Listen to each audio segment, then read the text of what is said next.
Just a reminder that this meeting is being recorded and live streamed and accompanied by dogs from outside. The first item on the agenda is apologies for absence. I have had apologies from councillors Nova Arkney and Marie Bailey. Are there any other apologies? Councillor Thomas J, thank you. Is that you behind the mask? Oh, yes. Well, welcome. We're glad you're here. Moving on to agenda item 2 is to, if I can find anything on this, is to receive the minutes of the previous meeting held on the 8th of July 2025. Are there any items to raise regarding the minutes, or are they a true and accurate record of those proceedings? There being no matters raised, can I have a mover, please? Councillor Wells, thank you. And Councillor Clement, second. All those in favour, please show. Thank you. The next item is declarations of interest. Does anyone have any interest to declare on any items on the agenda? There being no items of declaration, we now move to the next item, which is to receive any announcements from the Mayor, Leader, Members of Cabinet or the Chief Executive. I do have one or two.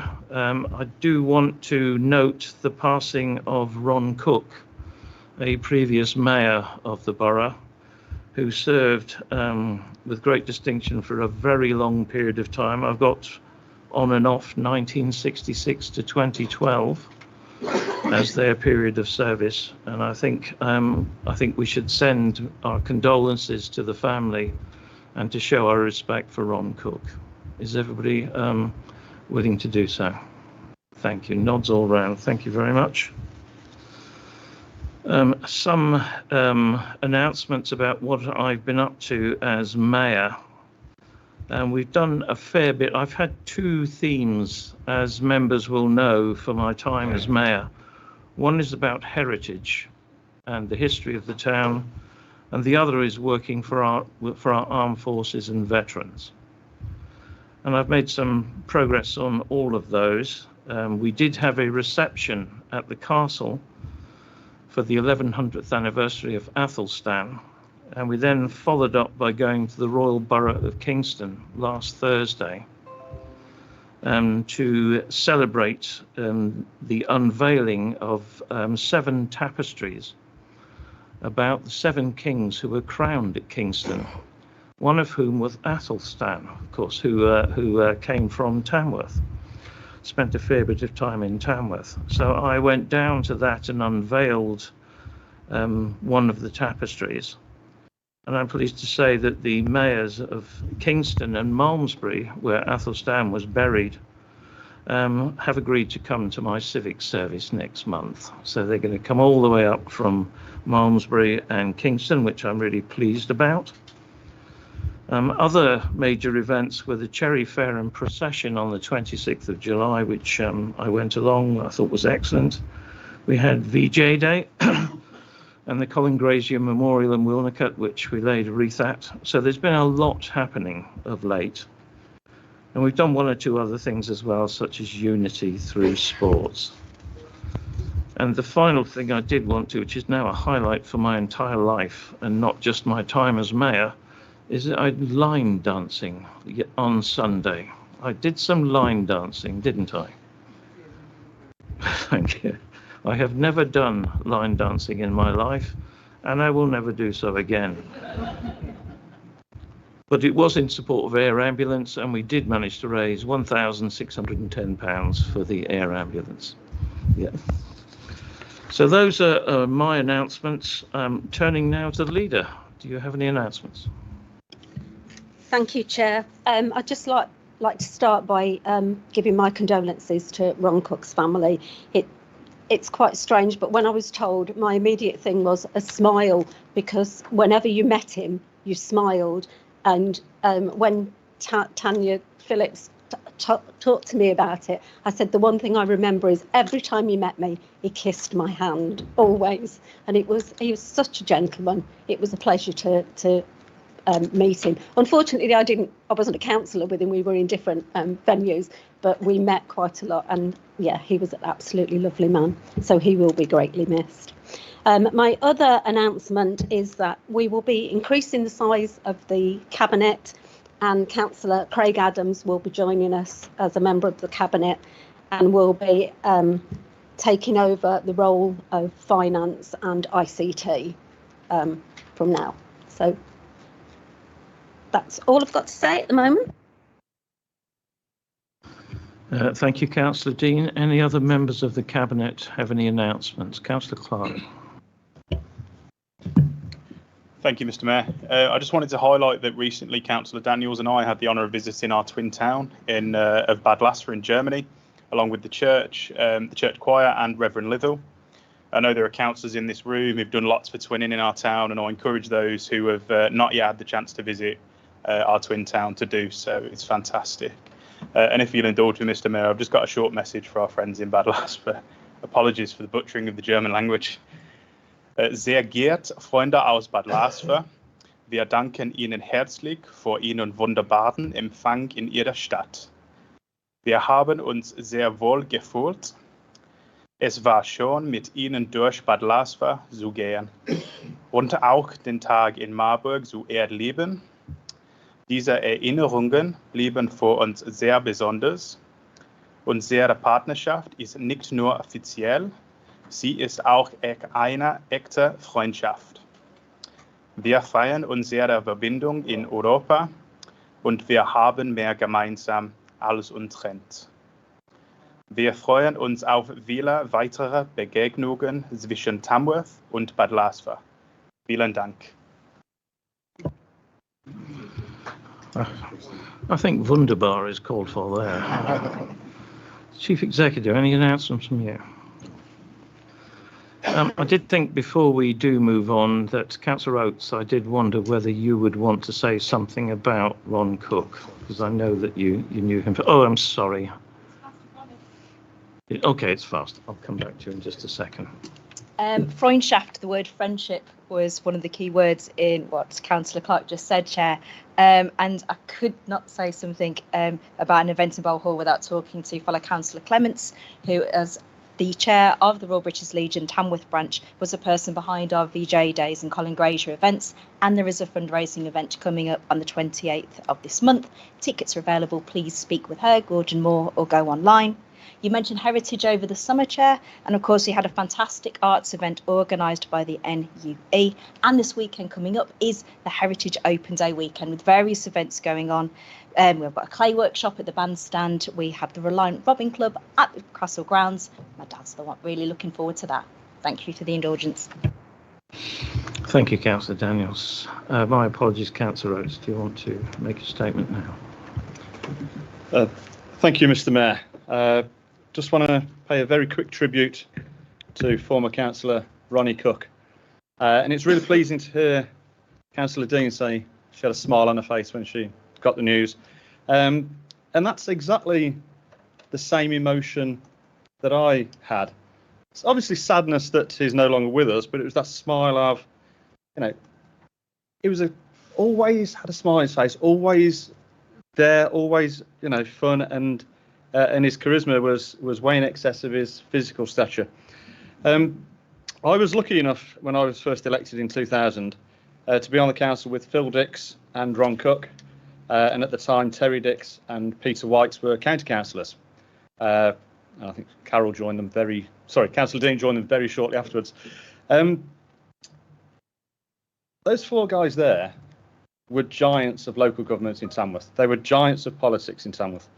You could argue they're almost the architects of modern Tamworth. They were there in the 60s and 70s, and they changed Tamworth significantly. Ron Cook chaired the Leisure Committee for many, many years, and was involved in early negotiations with Tamworth Football Club and the Athletic Stadium, and why they're in separate places and went their separate ways. And his knowledge was second to none on this. Both Phil Dix and Ron Cook, I believe, I've just been checking outside, are the only people to have their name in 3 of the boxes on the board as we walk in. They were all leaders of the council, both leaders of the council. They were both mayors of the town, and they were both awarded Freeman of the Borough. That is a fantastic achievement for anyone, and I think that really just picks up on how both of them, and I'm talking about Ron Cook now, but how both of them devoted their lives to not just politics and the parties they belong to, but also the borough and the rural districts, as was then, of Tamworth. I've known Ronnie all my life, and I'll just share. I explained. I went to visit my dad when I heard the news that Ronnie had passed. My dad recited how he first met Ronnie Cook. Ronnie Cook knew my uncle and therefore knew my mother, and had not met my father until Carnival Day. And my father got to knock at the door. Ronnie introduced himself, asked to speak to my mother. I said, "Excuse me, Mary, could the mayor use your toilet?" And the carnival procession was stopped outside our house. The mayor came in, used the toilet, and went back out. And that was my dad's first meeting of Ronnie Cook. But there's a phrase we use nowadays, and it's "if you know, you know." There are lots of stories I could tell about Ronnie Cook, and every single one of them would have you all smiling or laughing. I'm not going to go through any of them now. They're stories that should be shared over a pint and reminiscing about the character that Councillor Dean alluded to earlier. I'm just going to give 3 little teasers for anybody watching who knew the guy. The red wine at the barbecue, the executive meeting at Elford Village Hall, and the legendary contingency plan, which I'm not going to share with anybody. It sounds like some people have heard it. They were all fantastic stories which summed up the character of Ron Cook. And that character didn't go away. I attended his late wife's funeral only a few weeks ago, a month or so ago, and I had the pleasure of being able to sit with Ronnie for one last time. I didn't know that it was going to be the case. And we sat and we talked about local government reform and local government reorganisation. And this guy in his 90s had as much awareness and understanding of what happened in the 70s and what's happening now as possibly anyone in this room does right now. He never took his eye off the ball. He was constantly devoted to Tamworth, constantly devoted to the Borough Council, and still in his 90s was able to sit there and have a cracking conversation with me only a few months ago.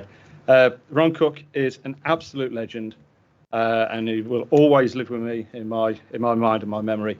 He was a fantastic guy, and you can just imagine that smile on his face when he walks into the room at any point. A fantastic guy. It's a shame he's no longer with us, but I think the imprint he's left on Tamworth will not be forgotten and can't be smoothed over. Thank you, Mr. Mayor.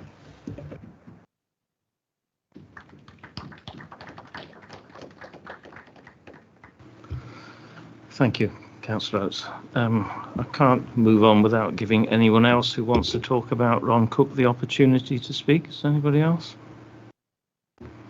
Okay, we'll move on to item 5, which is question time, to answer questions from members of the public pursuant to Procedure Rule 10. And the first question is from Simon Goodall. Simon.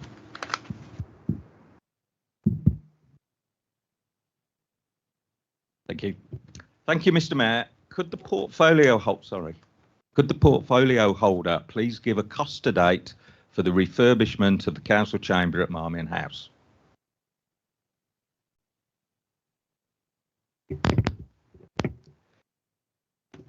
Thank you for your question, Mr. Goodall.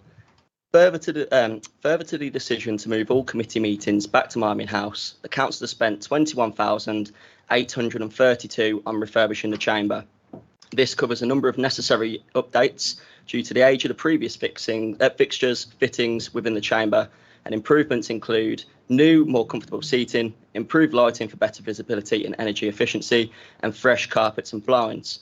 We've also made sure that everything meets the latest health and safety standards, so the chamber is accessible and safe for everyone. Altogether, these changes help ensure the council chamber remains a practical and inviting place for meetings now and into the future. Thank you. Thank you, Councillor Smith. Do you have a supplementary, Mr. Goodall? Thank you, Mr. Mayor. I do, and thank you for the answer, Lewis. At a previous full council meeting, your leader suggested moving meetings back to a refurbished Marmion House council chamber was needed to allow more public in council meetings. Bear in mind that the tickets clearly haven't sold so well this evening. Do you agree with that statement, and do you believe it's still good value from the public purse? Thank you for the question. Yes, I do, because it provides us with a more accessible chamber. It provides us with the opportunity to make more use of the town hall. We're already underway with plans to turn the town hall into something more suitable for the future. And although people aren't necessarily turning up, I can see 5 faces in the crowd today. We've got better access online, as people can see on the meetings. The ones in the town hall definitely weren't accessible for people watching online, and there is the opportunity to with this new chamber. Okay. Thank you, Councillor Smith. Question number 2, also, Mr. Goodall. Thank you again, Mr. Mayor. Does the leader believe that the council gives full, fair and accurate information on its website? Thank you for your question, Mr. Goodall. I firmly believe that Tamworth Borough Council is committed to providing full, fair and accurate information on its website. Our goal is always to ensure that residents have access to reliable and up-to-date details about our services, decisions and activities. We understand the importance of transparency and trust, which has been a theme throughout this administration, particularly when it comes to serving the needs of our community, including the most vulnerable. Our website is routinely reviewed and the content is regularly updated. It's updated regularly and as promptly as possible. We're happy to receive feedback to help us improve the quality and accessibility of the information provided, reflecting our continued commitment to transparency and accountability. And I'd urge anyone who sees inaccurate information to report it.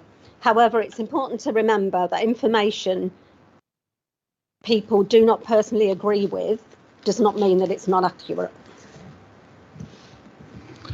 Mr. Goodall, do you have a supplementary to that? I do, Mr. Mayor, and thank you, Carol, for that answer.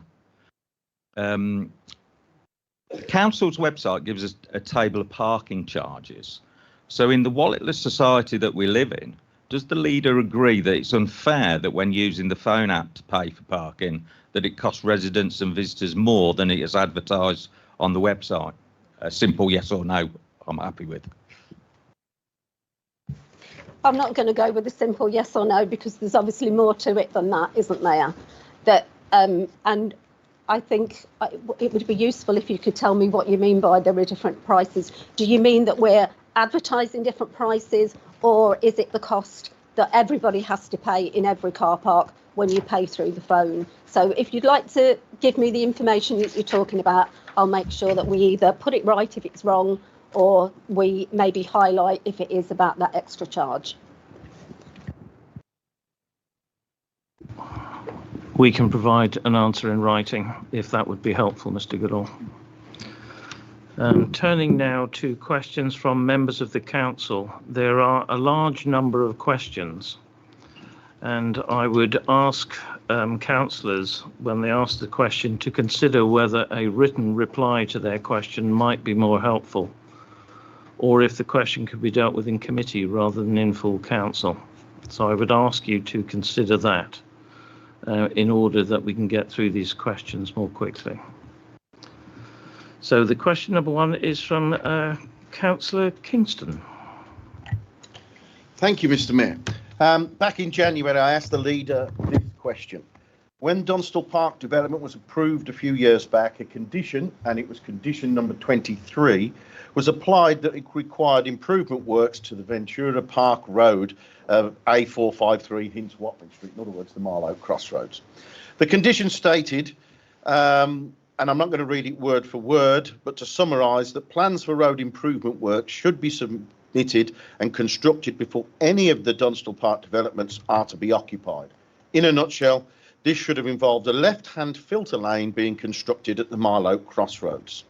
So we are now some 7 to 8 years on since the application was approved, and the development has seen properties occupied for some 4 to 5, maybe even 6 years now, but no infrastructure improvements have been carried out. So I asked back in January, what were the leaders' views on this apparent breach of planning conditions? And at the time, the response was, and I quote, "I can understand everyone's frustration when a condition appears to have been breached, and I'm going to personally ask officers to keep me informed when the response comes in. And if needed, I'm quite happy to raise this matter with the leader of Staffordshire County Council." Now, given that some 8 months has passed since this exchange took place, and the only update I've received from our planning team stated that Staffordshire County Council were looking into this matter, I, along with many residents, am frustrated this apparent breach is still allowed to stand. The developer has, it would appear, been allowed to avoid paying for the appropriate infrastructure improvements, and in doing so, saving itself potentially millions of pounds. The only people to suffer as a result are our residents and our businesses through extended and costly delays as we approach the Marlow crossroads. The message this sends out to developers is akin to come and build in Tamworth and we won't chase up any infrastructure improvements that you need to pay for. We're getting close to 10 years since the original plans were first mooted, and taking all of this into account, my question when it boils down to it is, can the leader provide both an update and a commitment to personally speak with the county council to ensure, because this isn't Tamworth Borough Council's fault, to ensure that appropriate action is taken with this application and any future applications? Thank you, Mr. Mayor. Councillor Dean. Thank you for that question, Councillor Kingston. And, you know, I'm more than aware that we have problems with all of those major estates that have been built. But as to this one, the original full application that was planning reference 0308/2016 was submitted to discharge the condition relating to highway improvement works, and it was formally signed off by Staffordshire County Council Highways on the 9th of July 2020. The next stage in the process is for the County Council Highways to agree to technical works relating to the signed off condition, and I will provide you with an update. Staffordshire County Council have 4 highways work applications for various elements such as road widening, connection works, signals, junctions, etc., dating from the 10th of May 2024, with a recent application being submitted this July. Unfortunately, none of these applications have been sufficient to commission for a technical approval, as there's been significant drawings and information missing from all the applications. I think this is a bit of the County Council and the developers. That we know that there's a big issue there with those developments, so it's not been possible to progress these works. I mean, the other thing I would say, in the middle of this, we've also had a change of administration at the County Council. They have been in a state of we're looking to see what's going to be done on every question that you ask. So I will make a commitment to try and get hold of my counterpart, well, maybe not the leader, but the actual person who sees to the highways, and see if we can progress this. Because as you say, 10 years from the start of this is a ridiculous amount of time. And it's, you know, if there's 1,000 houses on each of those estates, that's 3,000 families who are struggling and suffering because these jobs aren't being done. Do you have a supplementary question, Councillor? Yes, 2 parts, really, just to thank you immensely for that answer, because it highlights exactly what the original question was about. If you look back at the planning application and my question, it was that the road improvements should have been carried out prior to the first house being occupied. As you've quite rightly pointed out, we're many years further on and no improvements have taken place. When you do have that conversation with whoever at county, whether it be the leader or some other cabinet member, can you please reinforce the fact for our residents here in Tamworth that those works should have been done before anybody moved into a property? And we're still, now that the estate is, the second phase is soon to be finished, we're still waiting, as you've just said, even for applicant plans to be agreed. We've got a developer, two of them actually, who are now escaping paying out millions of pounds. So if you could do that for me, that would be brilliant. Thank you. Thank you, Councillor Kingston. Yeah, as I say, I'm more than happy to do that, and I'll make sure that I go armed with as much information as I can, all those dates, so that we're telling them quite how tardy we think they've been and that it isn't acceptable. And I'm sure I can go armed with all the conversations that we've had from the different residents about it as well. Thank you. The next question is from Councillor Summers. Thank you, Mr. Mayor. This is relevant to item 7 on the agenda, so I'd like to ask it. When I was the portfolio holder responsible for taxi licensing, I directed that we begin the process of federating with other licensing authorities to regulate out-of-area taxis, especially Wolverhampton, due to Uber in particular. Because as we all know, out-of-area taxis can sometimes be problematic. Could the portfolio holder tell me what, if any, progress has been made on this since the Conservative group lost control of the council? Councillor Summers, we do have a motion further on in the agenda which appears to cover this topic. Will that give you the answers you're seeking? It probably won't, because I doubt there'll be actual opportunities to ask the question. So I presume an answer's been prepared if I could have it.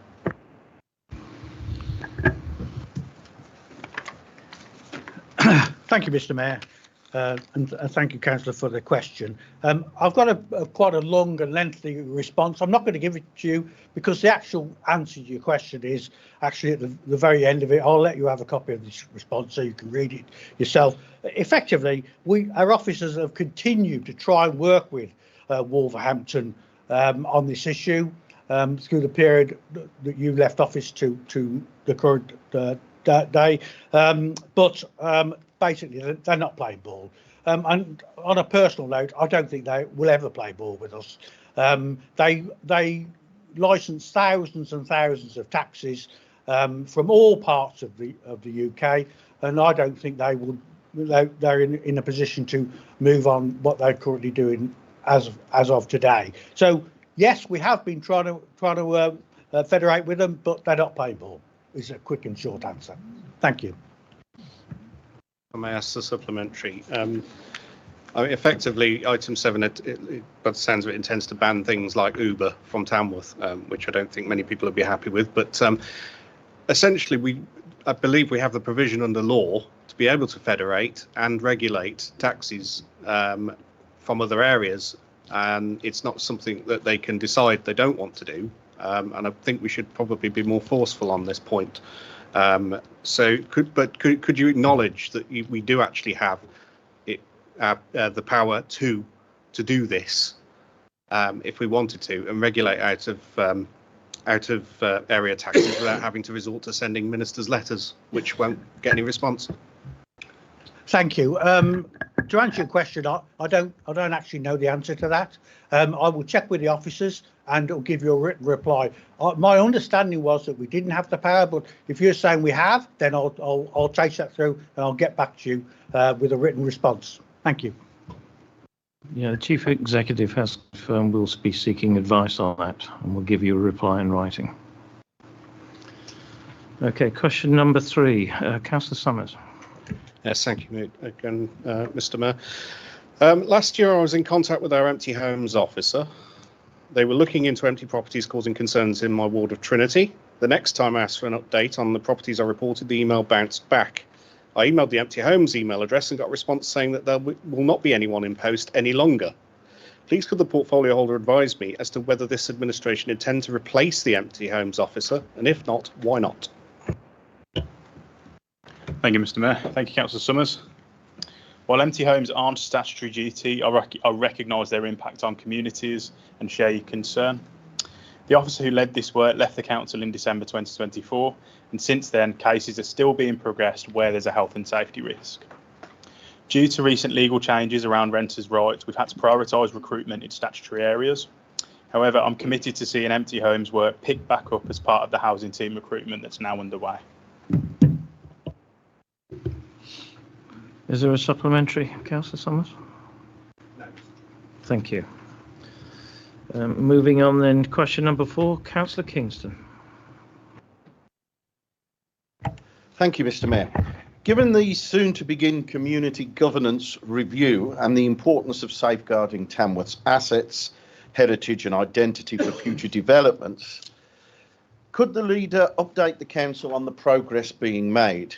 And in doing so, can you also outline how the functions of the new unitary authority will differ from those of a potential Tamworth parish or town council, and explain why establishing such a council could be the most effective way of ensuring local decision making, community representation and protecting of Tamworth's unique character remain firmly in local hands? Thank you, Mr. Mayor. Thank you, Councillor Kingston, for your question regarding the community governance review and the safeguarding of Tamworth's assets, heritage and identity. As all councillors should know, our council has decided to conduct a community governance review. These words are so hard, aren't they? But we'll soldier on. Due to the changes in the local government, particularly the fact that we've got a local government reorganisation agenda as well. So the community governance review is being carried out concurrently with plans for the new unitary authority. And to progress this review, a cross-party working group with agreed terms of reference has been established. I chair this, supported by officers, and will oversee the CGR to ensure effective governance arrangements throughout the process. And I'd just like to say at this point, I think that group has done some sterling work so far. We've been in agreement with what we need to do and the progress that we need to make. We're all mindful of the time that needs to be taken on this and that it needs to be done in a timely manner. So we have a report outlining available options that's going to be presented at Cabinet on the 18th of September, and this is for a decision regarding our preferred approach. Following this, comprehensive terms of reference will be developed, and that will be submitted to a full council meeting for approval in May 26. Regarding the distinct roles of unitary authorities and town or parish councils, the unitary authority will be responsible for managing our key services such as education, social care and planning, where in contrast, a Tamworth parish or town council would address those local issues, including the maintenance of parks, organisation of events and the oversight of community centres, therefore offering residents direct representation on matters that specifically impact their locality. And this is where we bring in, hopefully, our heritage assets as well. So establishing a parish or town council could provide a vital mechanism for preserving Tamworth's identity. It would allow residents to have a direct say in local priorities, maintain oversight of community assets, and ensure that heritage and placemaking remain central to decision making. We know that this model has been successfully adopted in other local areas, and some are taking the same route as us, who are also undergoing the local government reorganisation, and it's being actively explored as part of our CGR process. And we have had some good input from other councils as well. That's been important, I think, that we're doing that research to find out what works well in other places. So thank you again for raising the important issue. We will continue to keep the council updated as we progress through this CGR process, because we're looking to explore the best possible governance arrangements to serve Tamworth's future. And I think I would finish in saying I hope everyone in this chamber will continue to be involved in this as we go forward, because it's very important that we're all going in the same direction and are behind. It's such a big piece of work. We all need to get behind it and make sure that we're supporting what's happening. Thank you. Thank you, Mr. Mayor. Just to put on record my thanks to the leader for her response, and to say from our group, as far as we're concerned, that we fully support the leader in the drive forwards with the community governance review, and will continue to work cooperatively to ensure the best interests for the residents of Tamworth. Thank you, Mr. Mayor. I'm grateful, Councillor Kingston. Thank you. The next question, then question number 5, Councillor Clements. Thank you, Mr. Mayor. Martin's Law does not prohibit large-scale public events, including those in open spaces such as parks. It simply requires organisers of events with over 800 attendees to carry out a terrorism risk assessment, provide staff training and implement proportionate security measures. Given this, why has the Council suggested that Martin's Law prevents the traditional fireworks event from taking place in the castle grounds? Thank you for the question, Councillor Clements. As we are inundated with questions at the moment, and the fact that this matter is the subject of the Extraordinary Council on the 23rd, I hope you don't mind me saying that I would want to discuss this on the 23rd. I'm more than happy to answer your question and go through it. I'm more than happy for you to ask that question, but just to move things forward, and the fact that we've got a whole meeting on it, I'm not going to answer that question right now. Thank you. Are you content to move it to the 23rd? I'm happy with that, Mr. Mayor, and look forward to a healthy debate. Thank you, Councillor Clements. Thank you, Councillor Smith. Moving on, Councillor Clements, you have another question. Why are repeated write-off decisions occurring, and what internal controls are in place to prevent avoidable debts from accruing? Thank you for that question, Councillor Clements. I have a 5-page answer here for you, which I don't think you're going to want me to read out. So I'm going to give you this answer in writing. But just to say that write-offs are reported to the Cabinet on a quarterly basis. Assistant directors and heads of service responsible for the regular review of debts, and they consider the need for those write-offs and authorise, where necessary, appropriate write-offs in line with the corporate credit policy. This way that we do this has not changed since we have taken over control of the council. These rules have been in place and have always been in place. There is lots and lots of work that goes in to making sure that we don't get to the point where we have to write off debts. Then there are many reasons why that happens. We are still suffering from the impact of COVID in some of these cases. It leaves a legacy for some businesses, for some families. There's also instances where people are no longer with us and the debt can't be recovered. There are so many reasons why this happens, and it is absolutely a last resort when we have to take that decision. And the thing I would say is it's at all different levels. It's never the same amount. So sometimes it will look horrendous because that's just how it falls. But other times it isn't as bad. And we can only do what we can. There has to be a realisation about whether it is worth pursuing, because sometimes there's little likelihood of a success in court, and it wouldn't be prudent for us to be using council money on something that would not be successful. But I will send you this answer in writing. Thank you.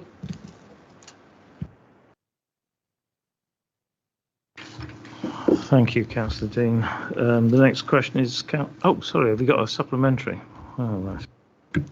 Thank you, Mr. Mayor. I will ask it and hope that it's covered with what Carol's going to send me. How do we compare our write-offs against other councils? And will the leader and cabinet member commit to a breakdown of what the debts are and how they determine the reason for the write-off? For example, as you just mentioned, if we have a tenant that is deceased, do we check that there's any estate which we could claim on? Thank you for that supplementary, Councillor Clements. Yes, we do that comparison. The council's collection performance is compared against national figures and also our near neighbours. And we do recover in excess of 99% for both council tax and business rate in terms of the total debt outstanding. And we're in the top quartile of authorities for business rates collection, and I've been for many years. So there, as I say, there is an awful lot of work, and it is absolutely a last resort. Thank you, Councillor Dean. The next question is from Councillor Sam Smith.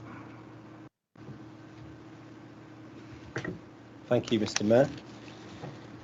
Across the country, town centres like ours are facing the ongoing reality of retail decline. While retail continues to grow online and in large shopping centres outside of town centres, Places like ours are increasingly challenged to find new ways of keeping their high streets vibrant and relevant. In this context, it is vital that we plan proactively for the future of our town centre. Ankerside Shopping Centre, now under full council control, following the decisive actions of the previous administration, is in a poor state of repair and continues to see an increasing number of empty units. This raises real questions about its long-term viability in its current form. Will the controlling group therefore commit to bring forward a detailed plan for the future of retail in our town centre, with Ankerside at its heart? Such a plan should consider bold options, including possible demolition of the site, alongside a structured support package for existing businesses. This might involve appointing a dedicated manager to help traders relocate successfully, ensuring they are supported rather than displaced. Releasing the site would create a major opportunity to rethink the space in ways that would attract new visitors, whether through green areas, heritage features, or flexible uses such as pop-up food and drink offers that are growing in popularity. Importantly, this transformation could be underpinned by securing private investment to deliver the best outcomes for our town centre. Can I therefore ask whether the controlling group will commit to exploring these opportunities and setting out a clear and ambitious plan for Ankerside and the wider town centre? Thank you, Mr. Mayor.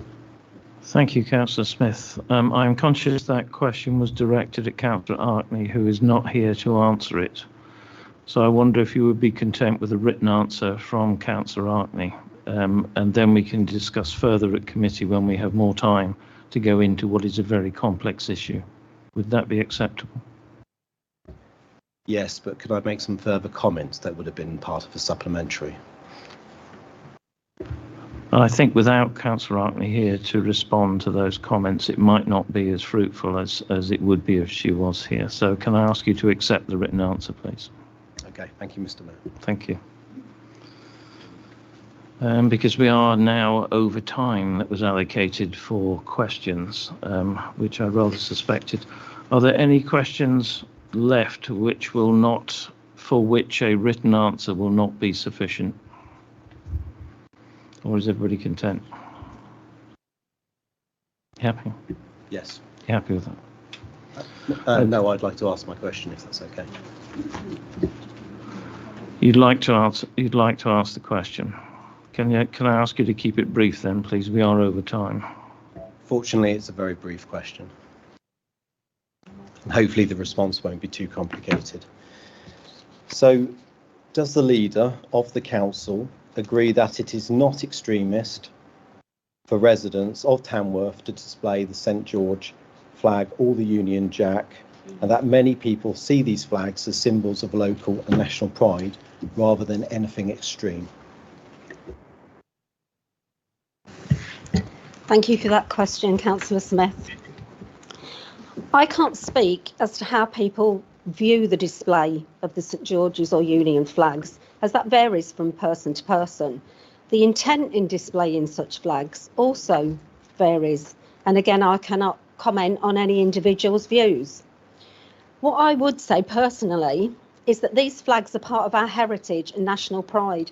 They're used at events where we come together, such as the upcoming rugby championships that I've been told about by Councillor Couchman, and crowds wave them when we have royal visits, or like when we mourned the death of Queen Elizabeth. So there is an element there of how we all come together around the flag, but the personal use of them at the moment is not for me to comment on. Thank you, Councillor Dean. I'm not sure there's any value in a further supplementary. I actually think there is, yes. No, go on then. Am I allowed to ask a supplementary question? Thank you.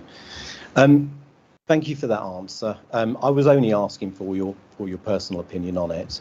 And the only reason I mention it is because actually what we've talked about over the last year or so in terms of the recent disorder, I think actually a collaborative approach in discussing these issues are actually very vitally important.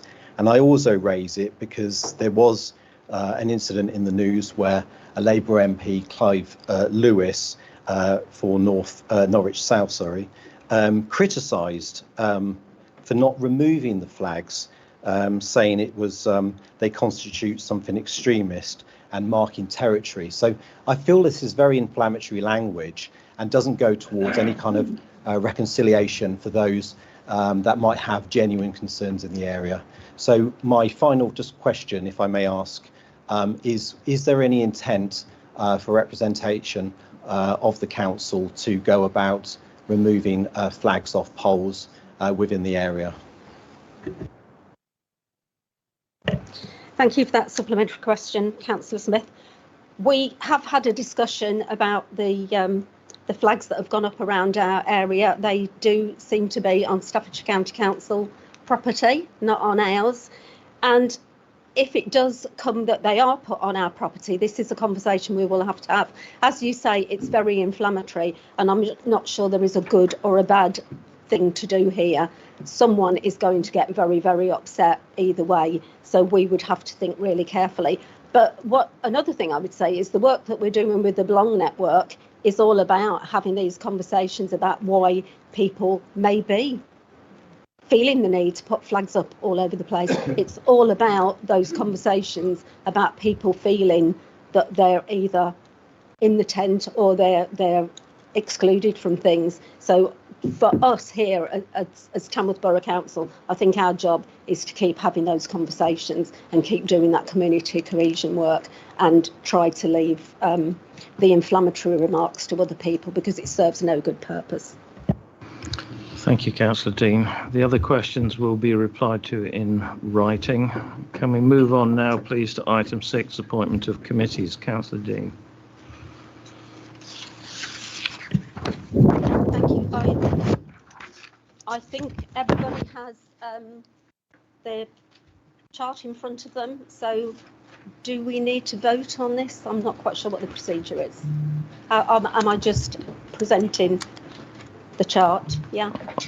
I am told that you have to propose and a seconder is required, and we then move to any questions and anyone who wishes to speak. I will propose the chart that we have come up with. Thank you.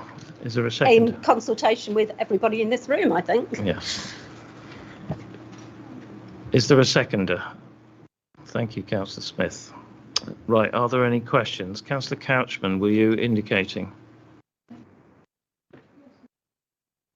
There is an error on the licensing committee. My name should be there and not Councillor Hadley.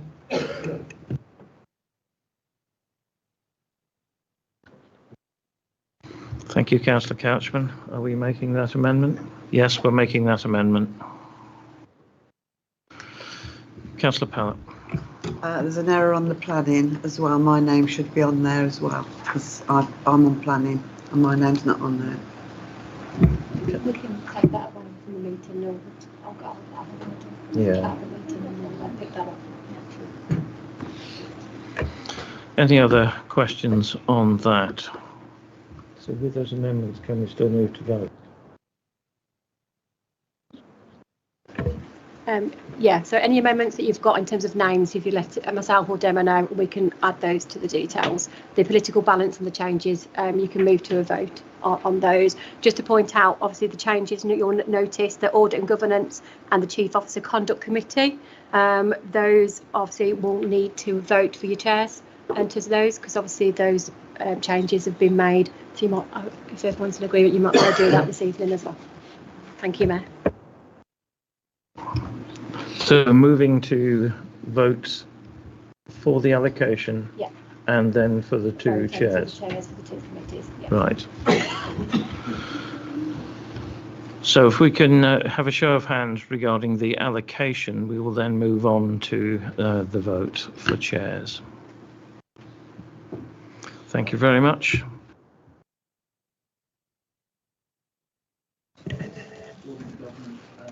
The proposed chair of Audit and Governance is you, Mr. Mayor, and the proposed chair of the other one, Chief Officer, is Lewis. Yes, Councillor Smith. I will propose that. Look for a seconder. Is there a seconder for those two? Can I have a show of hands, please? My apologies, I should have said for chairs of those committees. My apologies for that. If it's not in my notes, I don't say it by and large. Okay, so can I have a show of hands again, please, in favour of the two nominations?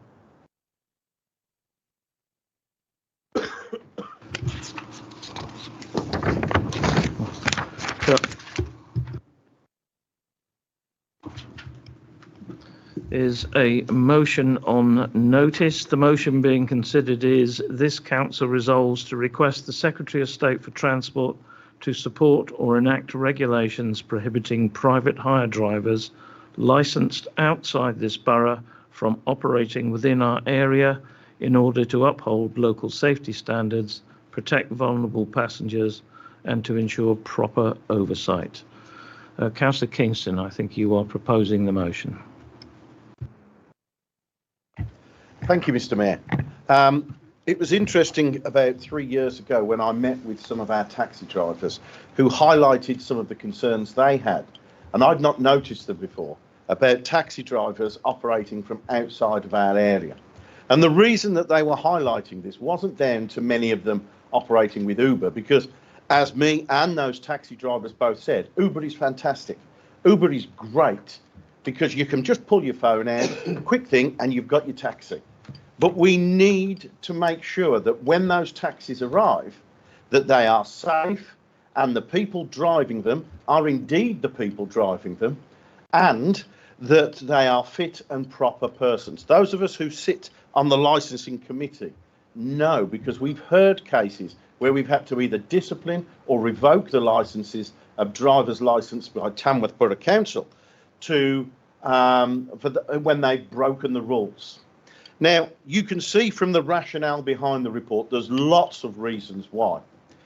And over the course of the past 2 to 3 years, taxi drivers have been sending me notes and images of some of the out-of-town taxi drivers. And I've lodged complaints with the necessary licensing authorities that haven't been followed through. For example, and I'm not talking about our licensing authority, I'm talking about some of those, as I just saw our chief executive sit bolt upright and think, no, I'm not talking about Tamworth Borough Council licensing department. For example, photographs showing taxi drivers wearing tags issued by the court system. Taxi drivers asleep in taxis whilst they are in taxi ranks. Those same taxi ranks, our taxi drivers have to pay a pretty penny to park their cars in. Taxi drivers licensed from outside of our borough operating as hackney carriage drivers, pulling into the station and picking up fares when they should be using either the Uber app, if indeed they are Uber drivers, or the telephone communication system that people use to book a taxi. If we look at the main council that is responsible for issuing taxi licenses in England, it is Wolverhampton City Council, who issues somewhere between 12 and 18% of all licenses issued in England. Every year, that generates an income to that local authority of between 4 to 5 million pounds. So you can understand why they're not very keen on engaging with other authorities or ceasing this confetti-like issuing of taxi licenses. The list there talks about, the rationale I'm on about, talks about the erosion of public confidence. When a member of the public gets in a taxi licensed by Tamworth Borough Council, they can be assured that that taxi driver is not only the person they're purporting to be, but also that they have met the requirements. They are indeed a fit and proper person. They know our area, and if they choose to behave in an inappropriate manner, can be brought before our licensing committee and punished accordingly as deemed by our regulations. If we look at the work done by Andy Burnham up in Manchester, at the moment he's leading a campaign to try to get central government to either standardise taxi licensing authorities across the country to meet the same high conditions that we do here in Tamworth. That campaign is also trying to enable neighbouring taxi authorities to take over the discipline process. So, for example, if a Wolverhampton City Council taxi driver was operating in Tamworth and broke the same rules that we apply to our taxi drivers, we could then deal with them as deemed appropriate by the regulations as they deem fit at the time. At the moment, the system doesn't allow for our licensing authority and this council to deal with taxi drivers who are licensed outside of the borough. So this motion asks this council to stand alongside the many other councils in this country who are asking for either standardised taxi licensing across the country or the ability to stop taxi drivers who are not authorised by Tamworth Borough Council from operating within our borough. I don't mind either, provided we have the ability to chastise and control what goes on inside our borough for our residents. I've spoken with residents, I've spoken with taxi drivers. They support this motion. They support the idea of Tamworth putting a mark in the sand and standing alongside the other local authorities that are tired of having taxis behave inappropriately and just awash the area with poor behaviour and standards. I was pleased, Mr. Mayor, to find when I put this motion forward, absolute cross-party support from members on both sides of the chamber who wanted to support this motion. So I present this motion as is, that our authority writes to the Secretary of State responsible, as set out in the motion, and stands alongside and says, no, we in Tamworth are not going to tolerate this almost like the Wild West of taxi licensing that we've got. We're going to try our damnedest to protect the people of Tamworth and protect our own taxi drivers as well. So I present this motion as the proposer, look for a seconder and reserve the right. Thank you, Mr. Mayor. Thank you, Councillor Kingston. Is there a seconder for this motion? Councillor Wardrop. And you reserve the right to speak, do you, Councillor Wardrop? No. Are there any questions or comments about the motion as it has been presented? Don't all shout at once. Is anything, Councillor Statham? Sorry, Mr. Mayor, are you moving to debate after questions and comments? Yeah, thanks.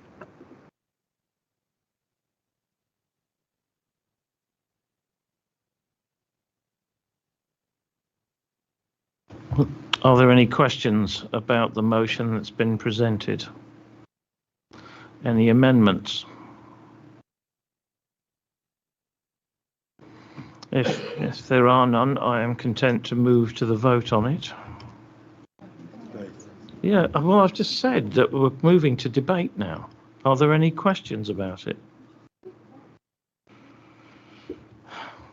So are there any questions to do with this motion as presented? Is there any debate about it? Is that the word you're looking for? Okay, is there any debate about it? Councillor Statham. Thank you, Mr. Mayor. I probably should have just stood up when we were doing questions. So I was happy to sign the motion and bring it to full council as someone who sits on licensing and has heard reports about out of kind of Tamworth taxis. We know that it's a problem, and we know that who the culprits are mostly. So I do want to draw the Chamber's attention to an inquiry which just closed yesterday, sadly, which is being carried out by the Transport Select Committee. And we've spoken about Wolverhampton City Council, and after us, we've had a spike of driving licence holders in Tamworth from that particular authority.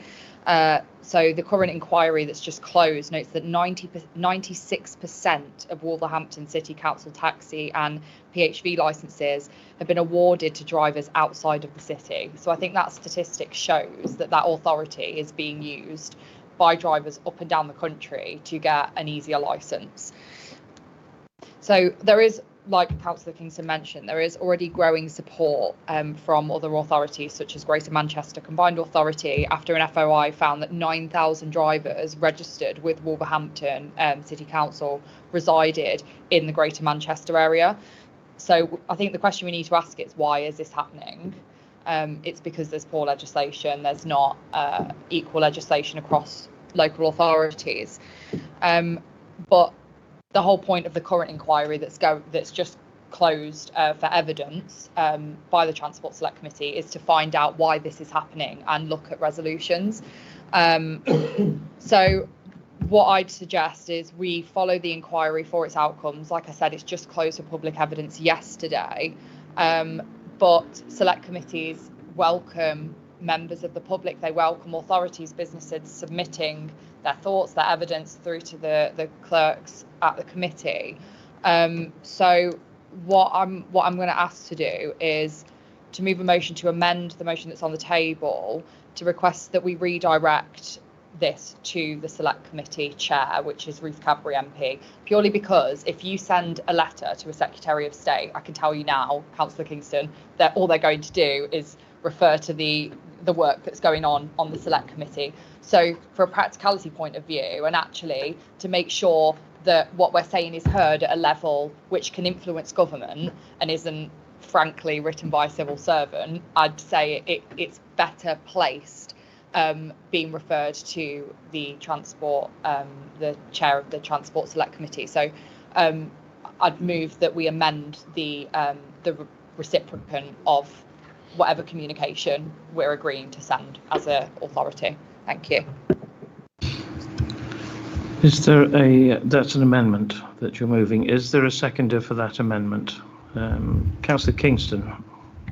Thank you, Mr. Mayor. Absolutely brilliant idea, and thank you, Councillor Statham, for your knowledge in this matter. More than happy to second the amendment.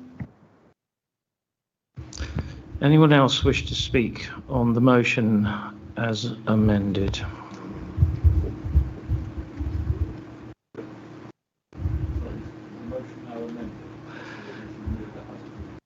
Yes. Yes. The motion as amended is what we will now be voting on. Can you clarify what the amendment is for me, please? Could you just read out what the amendment is, and then we can move to that question and debate against that amendment, and then you can move to your vote afterwards on that amendment. So it's to amend the original motion that it won't be going to the Secretary of State, it will be going to the chair of the Transport Select Committee, which is Ruth Cadbury MP.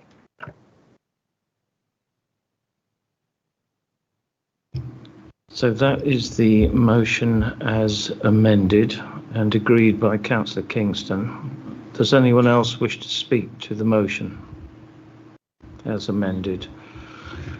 Councillor Clark.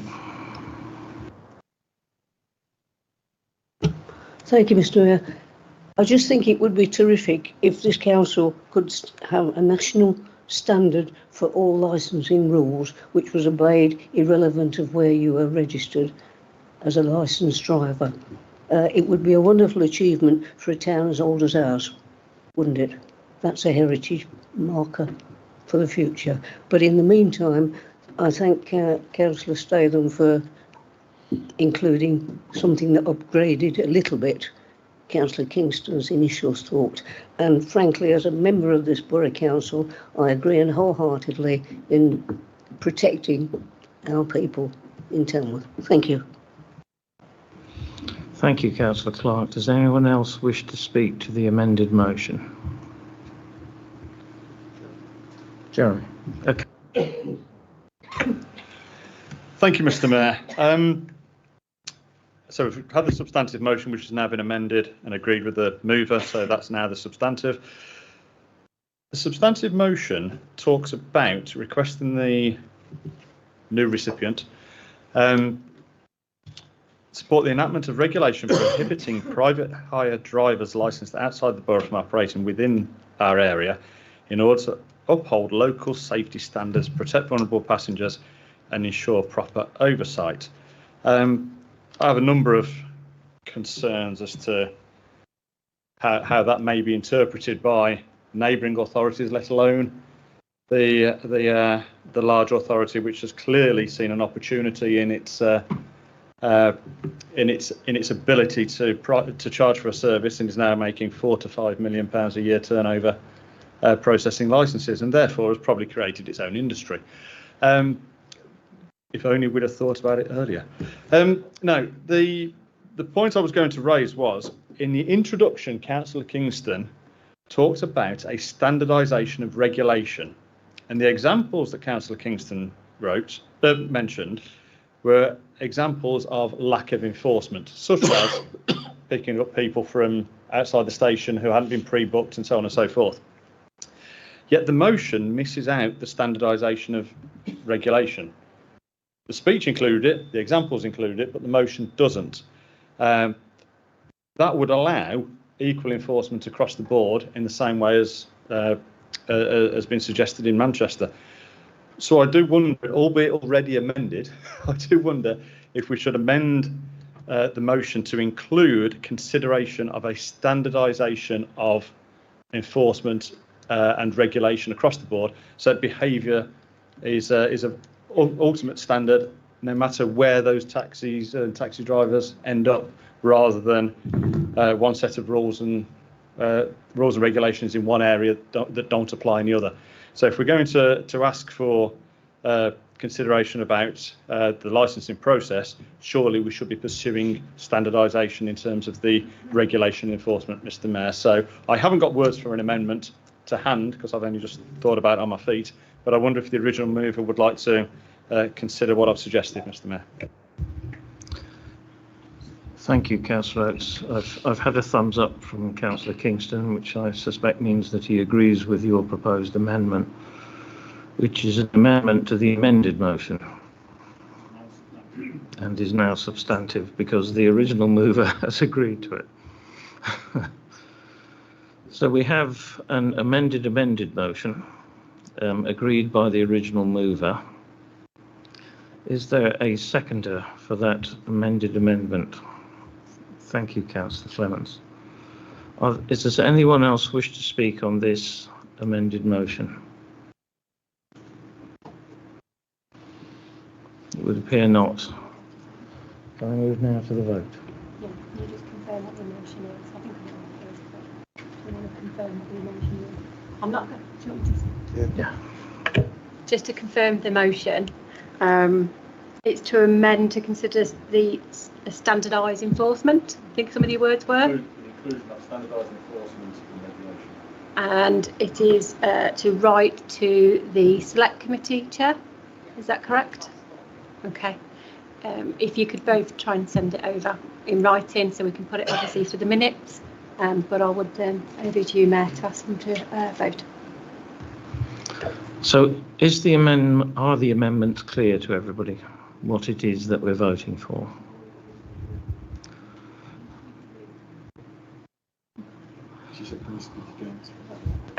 Would you like me to repeat it again, did you say? Sorry.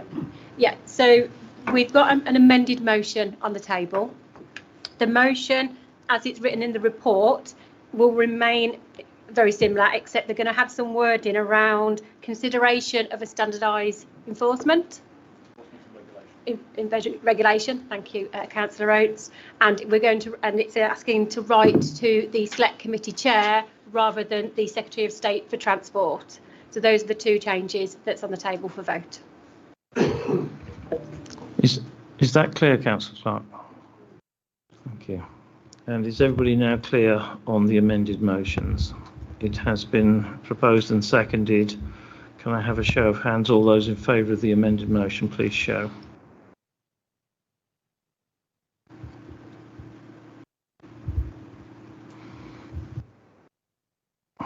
Thank you very much. That is carried. Thank you, Councillor Kingston, for bringing it to this council.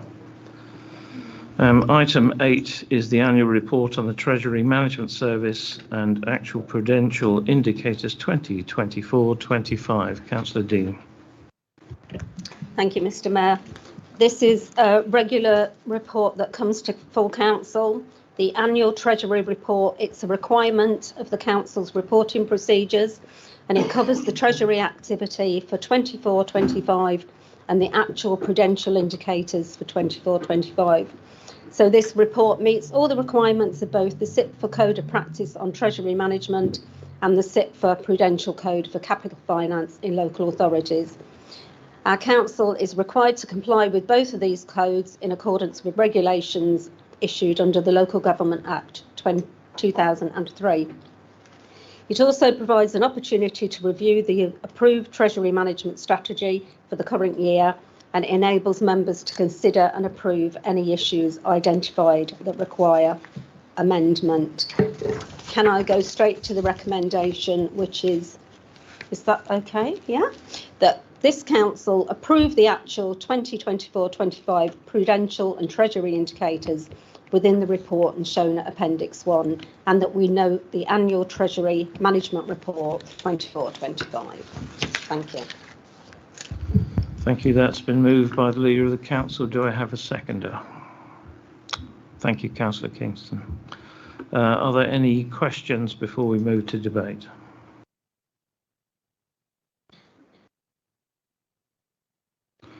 Does anyone wish to speak on this?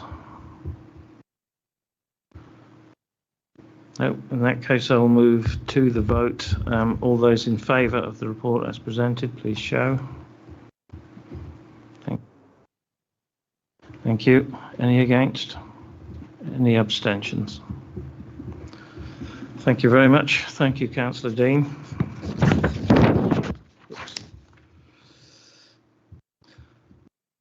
Item 9 is a review of the alignment of overview and scrutiny structures to the new corporate priorities. Councillor Dean, it's you again. Thank you.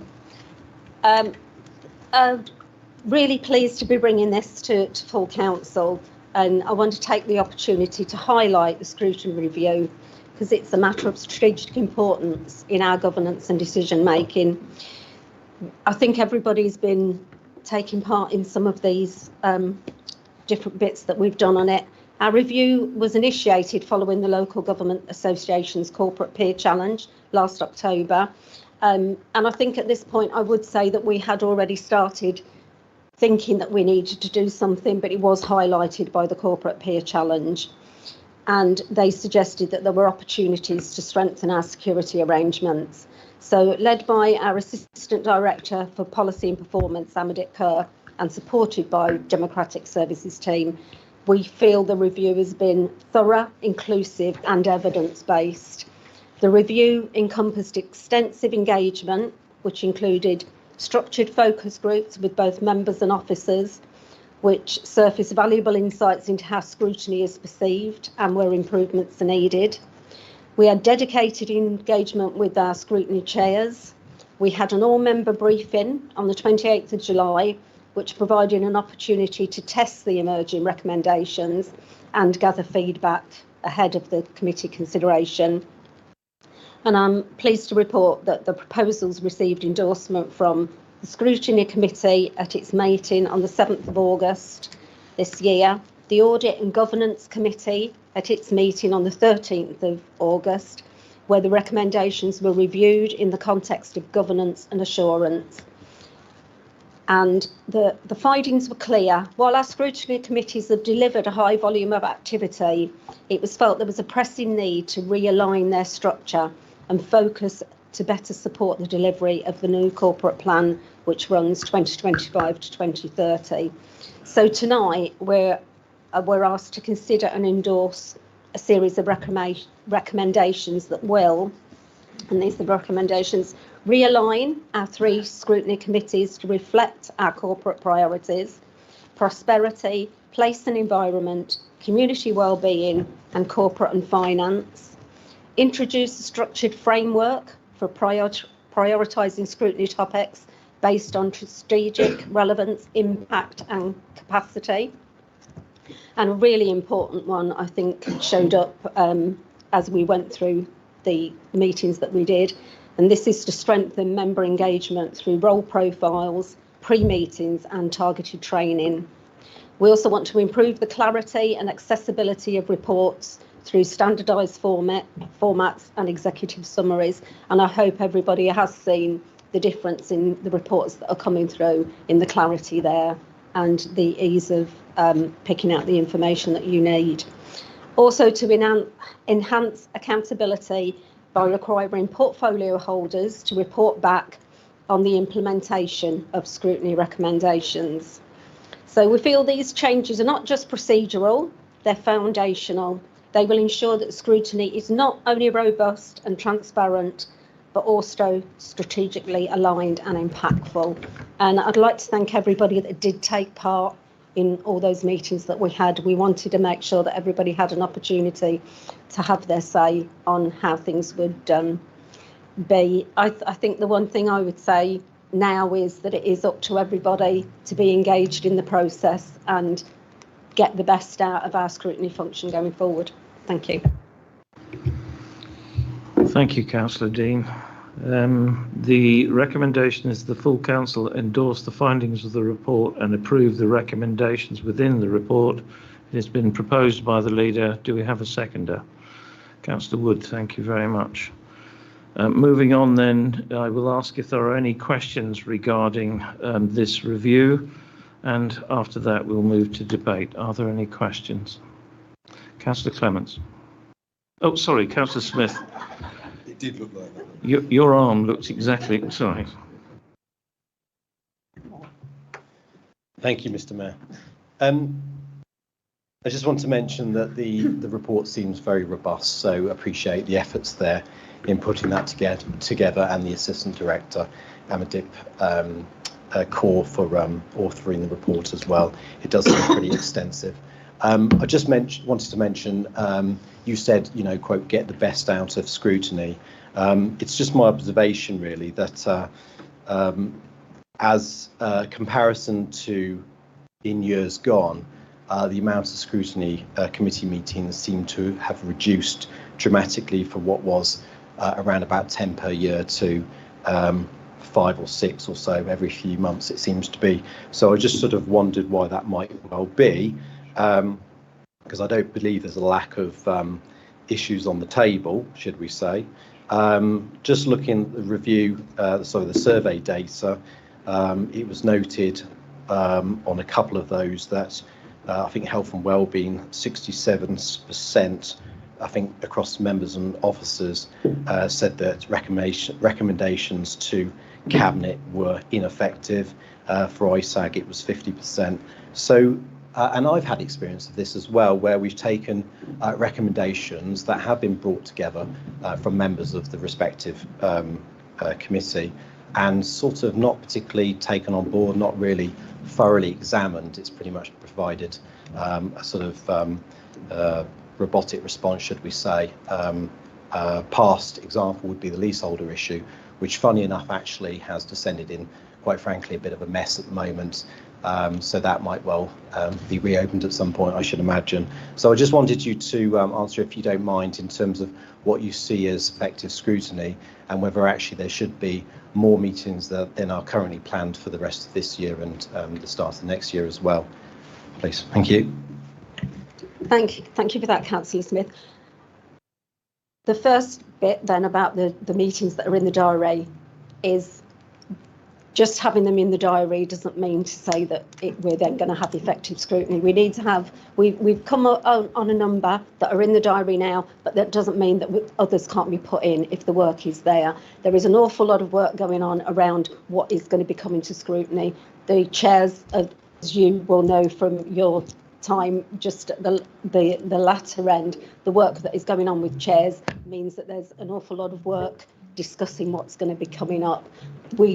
The way we have changed it is that we're trying to make sure that it's meaningful things that are coming to scrutiny, things that we can affect, and that people will see there is point in us sitting around here and talking about, and it will make a difference in the end. With regard to stuff that comes to Cabinet, I feel that we've said yes to a lot of things that have come through. I might be wrong on that. I'll have to go back and have a look. But I do take it seriously, and it's good for me when scrutiny sends something through to Cabinet. It means that things have been looked at. People are interested in the things that they're scrutinising, and they want to, put their input on it. So I am very, very happy that things continue to come through from the scrutiny to Cabinet. You've sat on the Cabinet. You know that an awful lot of work is done behind the scenes. So while it may seem sometimes that things are dismissed, they're not. They're thoroughly looked at prior to getting into that Cabinet meeting. Thank you, Councillor Dean. Councillor Statham. Thank you, Mr. Mayor. It was just to say, as chair of the Health and Wellbeing Scrutiny Committee, I know there's not a significant amount of meetings. However, we are looking to put more in. It's not that there isn't scrutiny to happen. It's just we're going through this change. We need to reevaluate what we need to scrutinise. We're about to take on housing in that kind of remit of the committee. There's no point in us putting loads of meetings in for things that we don't know we're going to scrutinise. So I think it's more of a practical point on, rather than sending all of you a bunch of cancellation emails, it's just being practical about it. And I've taken issue in a lot of these private meetings about, health and wellbeing doesn't have any value. It doesn't have anything that, it's important. It's all county level. Well, we've actually got someone that attends from the county council now and comes to all the meetings. I've been trying to go to as many of the county council meetings as I can. And, there are things that we can influence at a borough council level with health. People think there isn't, but there is. So I just wanted to reassure you that as a committee chair, I'm not just fobbing it off. It's just we're taking it as it comes, and my vice chair will back me up, I'm sure. Thank you, Councillor Statham. Are there any questions before we move to debate? Any more questions before we move to debate? Does anyone else wish to speak on this matter? Councillor Couchman. Thank you, Mr. Mayor.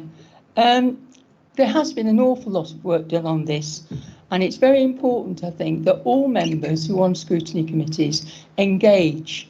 And I'm really pleased that we're now going to have pre-meetings, whether it's by Teams or talking face-to-face, so that we can present a united front, so that when our visitors come and we want to scrutinise what we're scrutinising at that particular moment, they will be properly scrutinised because we have got the effective questioning method in place. So I'm really pleased about that. The other thing is that if you come to ISAG scrutiny committee meetings before 5:30, there will be some sandwiches and cakes from now on. Thank you. Just a bit of bribery. Yeah, should have started with that, really, shouldn't it? Does anyone else wish to speak on this item? In that case, it has been proposed and seconded that the council endorse the findings of the report and approve the recommendations. All those in favour, please show. Thank you. Any against? Any abstentions? Thank you, Councillor Dean. Moving on to the appointment of independent member to the Audit and Governance Committee, and it says here that I'm to hand over to you, Councillor Adams. I haven't witnessed anything. Sorry, the echo. Sorry about that. So we're appointing an independent person on the Audit and Government Committee so they can bring their skills and from outside, from not politics. So they got nothing to do with politics. They got nothing to do with local governments in Tamworth. Basically, we're trying to bring someone in so we can get the experience from outside sorts to give their ideas on how things look one. So to advise us so we can be better at audit and governance. it to get more balanced through and non-political through. And I think that's quite important. It also coming up at a requirement for our independent person to sit on the audit and government in the future. So we're getting ahead of schedule. Thank you, Councillor Adams. The recommendation is that the council approve the appointment of Mr. David Poole to the post of independent member of the Audit and Governance Committee for a 3-year term of office. Is there a seconder for that proposal? Thank you, Councillor Wood. You can't second your own motion, Councillor Adams. Sorry about that. Does anyone else wish to speak on this item? In that case, the recommendation has been proposed and seconded. All those in favour, please show.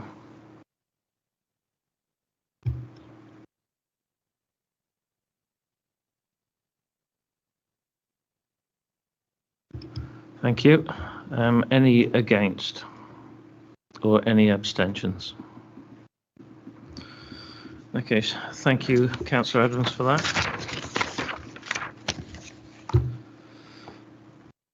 Item 11 is the establishment of an independent remuneration panel, and I'll hand over to the monitoring officer to talk us through this.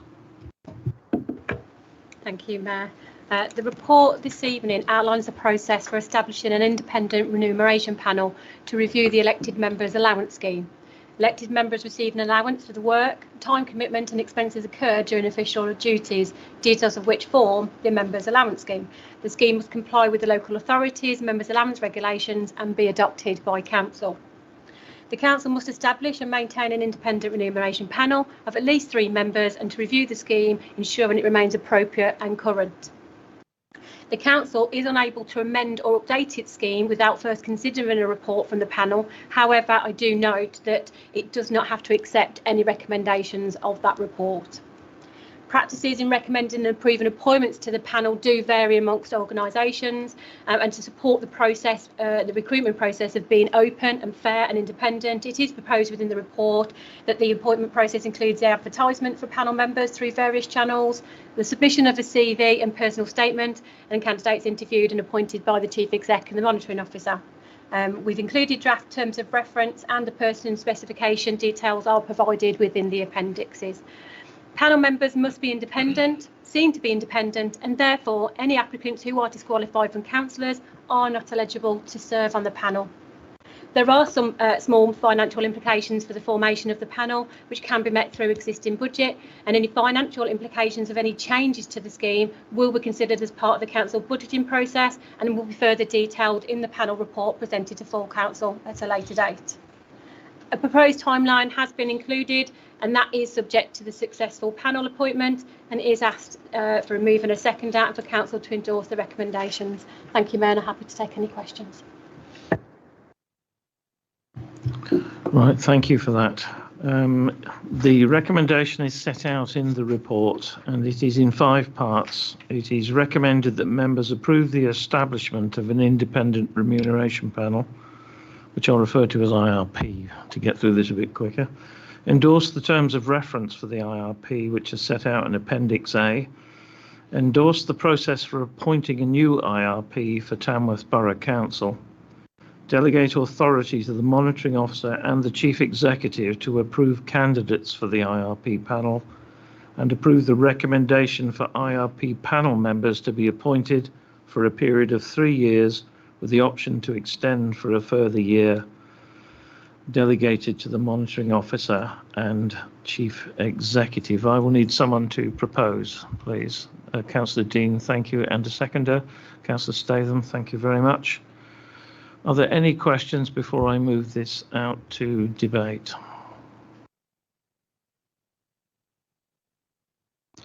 Does anyone else wish to speak on this? If no one wishes to speak, the recommendations have been proposed and seconded. Can all those in favour please show?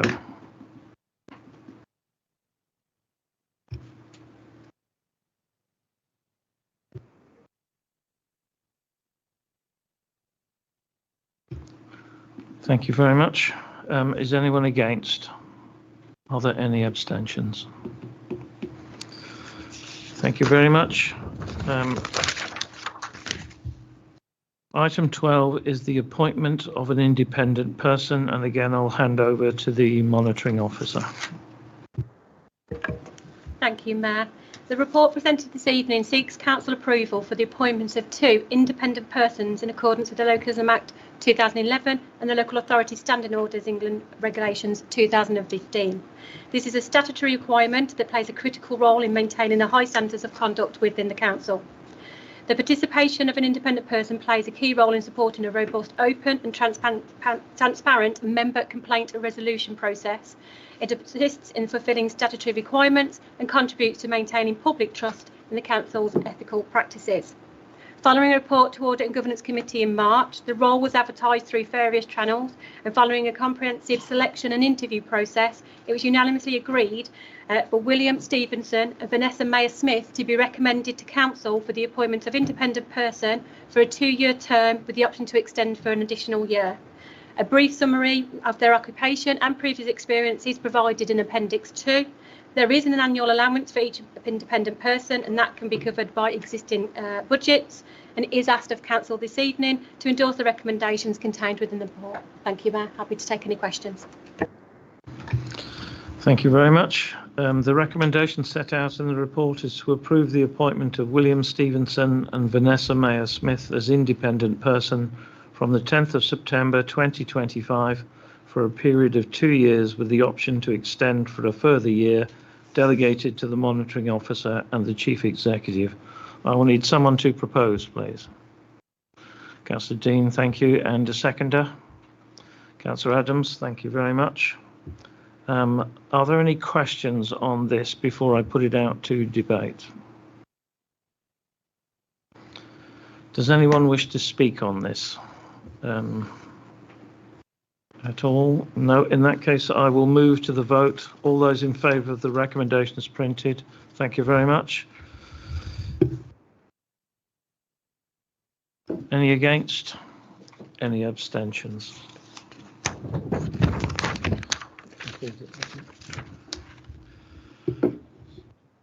Thank you very much. That concludes the agenda for the meeting, and I will close the meeting at 7:35.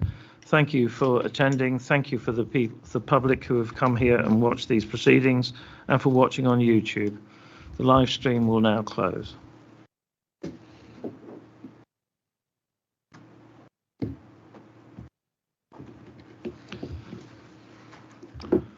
All right, thanks everyone.